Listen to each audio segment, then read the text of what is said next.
Bonjour chez vous, mesdames et messieurs. Ravi de vous retrouver pour ce nouveau numéro de votre rubrique L'entretien du jour. Aujourd'hui, nous allons parler développement, voilà. Nous allons parler recherche également. Ça va être avec madame Catherine Touré. Elle est donc docteure en éducation, une passionnée de l'éducation, mais elle est également directrice régionale de l'Afrique subsaharienne de CRDI, entendez, le Centre de recherche pour le développement international. Alors, docteur Catherine, bonjour et vraiment ravie de vous avoir avec nous sur Sika Télévision. Bonjour, moi aussi je suis ravie d'être ici. Merci beaucoup. Nous allons y aller tout de suite. Comme je le disais à l'entame, c'est pour parler recherche. Commencez déjà à nous dire quelle est l'importance de la recherche pour l'Afrique, puisque vous êtes en Afrique. Vous savez, le monde est en constant changement et aussi nos sociétés. C'est pour cela qu'il faut constamment faire la recherche pour comprendre tous les phénomènes de changement et s'y adapter. Et particulièrement en Afrique, si on regarde l'agenda 2063, dans l'aspiration 6, on envisage un développement axé sur les populations, où on laisse personne derrière. Donc ça veut dire que nos recherches en Afrique doivent aussi s'interroger sur cette question de comment avoir un développement où tout le monde y participe. Absolument. Donc vous voulez dire que le développement d'une nation peut reposer sur la recherche? Sans la recherche, ça sera très difficile à s'adapter chaque fois à un monde de changement. Et oui, les politiques sur l'environnement, les politiques sur la santé doivent être informées par des évidences qui viennent des contextes spécifiques. On ne va pas regarder ailleurs et plaquer des solutions d'ailleurs en Afrique. On va étudier nos contextes et faire les politiques qu'il en faut. C'est ça. Alors, quand vous parlez de recherche pour le développement, quels sont les secteurs ou quels sont les domaines sur lesquels il faudra accentuer cette recherche-là?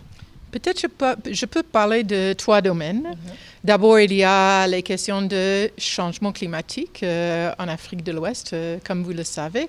Comment s'adapter au changement et comment aussi atténuer les effets du changement climatique. Donc, c'est un domaine dans lequel le Centre de recherche pour le développement international investit. On investit aussi dans le domaine de la santé. Comment renforcer les systèmes de santé? Comment s'assurer que... comment s'occuper de la santé de la femme, de l'enfant, des adolescents, et aussi comprendre ce qu'il faut faire pour lutter contre les violences faites contre les femmes, par exemple. Mais aussi un autre domaine qui est très important pour moi aussi, c'est les femmes dans la science. Il faut faire de la science, mais il faut aussi promouvoir, par exemple, les femmes dans la science pour que la science bénéficie de toute la diversité possible. On a l'impression que la science fait peur. Quand on parle de la science, on se dit « Oh, ça, c'est pas un domaine facile. » C'est pas d'abord même la thématique. Quand on dit science, on a l'impression que c'est complexe. Donc, on ne veut pas y aller. C'est l'impression qu'on a. Bon, à cette question, je peux dire qu'il suffit d'avoir, pour commencer, la curiosité. Je pense que c'est vraiment à la base. Regardez nos enfants. Tous nos enfants sont curieux.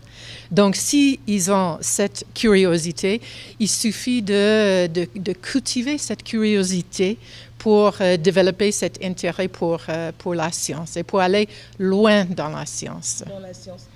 On fait aussi un constat en Afrique. On voit que les recherches sur lesquelles peut se baser le développement d'une nation ne sont pas vraiment prises en compte. Dans les politiques nationales, la recherche, par exemple, est très peu financée, est très peu soutenue. Et même quand il y a des recherches qui sont faites, les résultats restent dans les tiroirs. On ne les utilise pas. C'est comme si on ne voit pas l'importance des recherches, l'importance de la science. Peut-être j'ai 2 réactions. D'abord, je pense que si on compare et on regarde il y a 10 ans. Et maintenant, je pense qu'il y a un intérêt plus soutenu par la recherche. Je sais que les pays de la CEDEAO, ils demandent des études auprès des chercheurs, auprès des think tanks, auprès des universités pour informer les politiques. Donc, je pense que de plus en plus, les décideurs savent qu'ils ne vont pas s'asseoir dans une chambre et prendre des décisions sans s'informer sur les effets sur la population et le développement de la nation. C'est ça. Et le deuxième point, c'est que maintenant, il y a des conseils pour la science. Par exemple, en Côte d'Ivoire, au Sénégal, au Mali, au Burkina Faso. Et nous, au CRD, on travaille avec ces conseils de la recherche, les conseils pour la science, pour faire la promotion de la science au sein du pays. Et quelquefois même financer les projets de recherche. Donc, je pense que c'est pour développer la science dans les pays, il faut aussi soutenir ces conseils. Absolument. Alors, vous intervenez en Afrique subsaharienne. L'état des lieux pour vous aujourd'hui, si on vous demande, avec votre expérience en Afrique, est-ce que nous évoluons? Est-ce que la science a de l'avenir? La science a de l'avenir en Afrique, absolument. Regardez dans nos universités, par exemple, où avant, quelquefois, c'était une question de plaquer ici une solution qu'on avait prise à la Sorbonne. C'est bien d'aller à la Sorbonne, mais après cela, il faut avoir son laboratoire de recherche à l'université et développer la recherche dans son contexte. Et on voit ça de plus en plus. On voit des laboratoires genre dans les universités qui aident à l'intégration des questions genre, par exemple, dans la recherche. On fait des progrès, madame. Alors, on l'a dit déjà au début, vous êtes une passionnée de l'éducation. Généralement, le citoyen lambda ne voit pas la relation entre éducation et développement. Qu'est-ce que l'éducation peut bien apporter au développement? Vous, c'est votre élément, c'est votre domaine, parlez-en.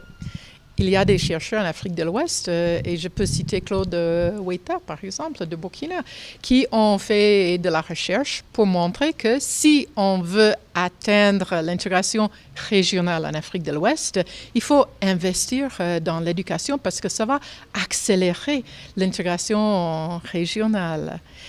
Et aussi, j'ai voulu parler de AIMS, African Institute for Mathematical Sciences. Donc, c'est un institut africain où il y a des jeunes qui étudient les mathématiques. Ça, c'est un autre exemple extraordinaire en Afrique où des jeunes sont tirés vers les mathématiques, mais pas les mathématiques seulement théoriques, mais appliquées aux questions de l'agriculture, de l'environnement, de la santé. Et je pense que l'Afrique a un avantage comparé pour être excellent dans les mathématiques et l'application des mathématiques aux questions de développement.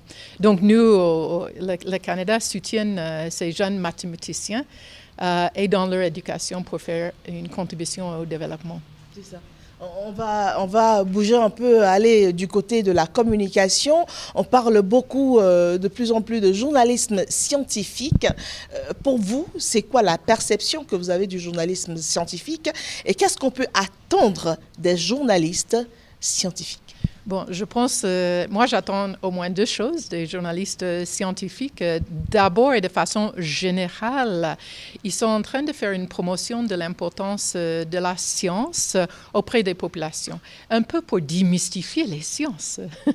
Et je pense que c'est un rôle très important et ça c'est lié aussi à l'idée d'avoir plus de financement pour les sciences, parce que normalement, on doit investir au moins, c'est quoi, 1% des PIB dans les sciences. Donc, la communication en fait partie. Mais deuxièmement, dans chaque projet de recherche, la communication est importante et le journalisme scientifique en fait partie. Imagine le dialogue entre un journaliste et un chercheur. D'abord, le journaliste va avoir des données et des infos pour son reportage, mais aussi le chercheur va se poser des questions et va apprendre. Donc, je pense qu'il y a un rapport d'apprentissage entre les journalistes scientifiques et les chercheurs qu'il faut cultiver. C'est ça. Alors, voulez-vous maintenant nous détailler quelques-uns? Je sais que le CRDI, le Centre de recherche pour le développement international, intervient dans beaucoup de domaines. Et d'ailleurs, vous êtes dans la lutte anti-tabac aussi, hein, pour aider la jeunesse à ne pas se laisser aller au tabagisme, entre autres. Et vous voulez nous en parler un peu plus? Et pourquoi aller dans ce domaine-là? C'est vrai que le CRD a soutenu des recherches sur le tabac. Donc, il y a un think tank au Sénégal qui a commencé à faire des recherches sur l'impact du tabac sur les jeunes. Et c'était des études d'économie. Et quand les chercheurs ont partagé ces études avec les décideurs ont pris bonne note. Et maintenant, dans les pays de la CEDEAO, on a un directif dans tous les pays membres pour taxer les produits du tabac au même niveau. Et ça aide à réduire la consommation de produits du tabac pour ne pas nier la santé de nos jeunes et le développement de pays. Donc ça, c'est un exemple d'une recherche qui a donné suite à une politique dans 15 pays. Donc il y a eu un impact. Un vrai impact. Dans le cas du Bénin, nous, on soutient le nouveau programme de troisième cycle interuniversitaire des études en économie. C'est un long titre, mais c'est pour dire que, par exemple, à l'université Abomey-Calavi, et on soutient des jeunes qui sont en train d'étudier l'économie et qui vont devenir, par exemple, les gouverneurs des banques centrales. Donc, c'est très important aussi, ce travail de soutenir ces jeunes. Voilà. Et autre chose qui m'intéresse aussi, c'est que vous nous parliez un peu de l'ICP et qui se trouve au Kenya, hein, qui travaille dans le sens de mettre en relief l'importance des insectes, par exemple, hein, l'économie qu'on peut en tirer également, les bienfaits pour la santé. C'est quand même assez original. Et vous soutenez ce projet-là. Est-ce que vous voulez nous dire de quoi il s'agit exactement? Il s'agit d'un institut au Kenya qui est international, un institut de recherche international qui se spécialise dans l'étude des insectes. Comme vous le savez, les insectes peuvent aider l'environnement, mais peuvent détruire aussi. Mais le projet qu'on a soutenu de façon spécifique, c'est un projet sur comment utiliser les insectes pour la nourriture pour les poulets et les poissons. Donc, on élève les insectes en laboratoire et puis on fait la transformation pour qu'on puisse utiliser ça pour les poissons et pour les poulets. Et ça peut devenir une entreprise pour les femmes, pour les jeunes. Et on n'a pas besoin de beaucoup de terre, n'est-ce pas, pour élever les insectes. Merci beaucoup Catherine Touré. Voilà, nous sommes à la fin de notre entretien. Ça a été un grand plaisir pour nous de vous avoir à nos côtés. Je rappelle, vous êtes directrice régionale de l'Afrique subsaharienne pour le CRDI, voilà, le Centre de recherche pour le développement international. Et avec vous, il s'agit de développement et de recherche concrètement. Merci beaucoup d'avoir répondu à nos questions. Le plaisir était pour nous et pour le Centre de recherche pour le développement international du Canada. Merci beaucoup.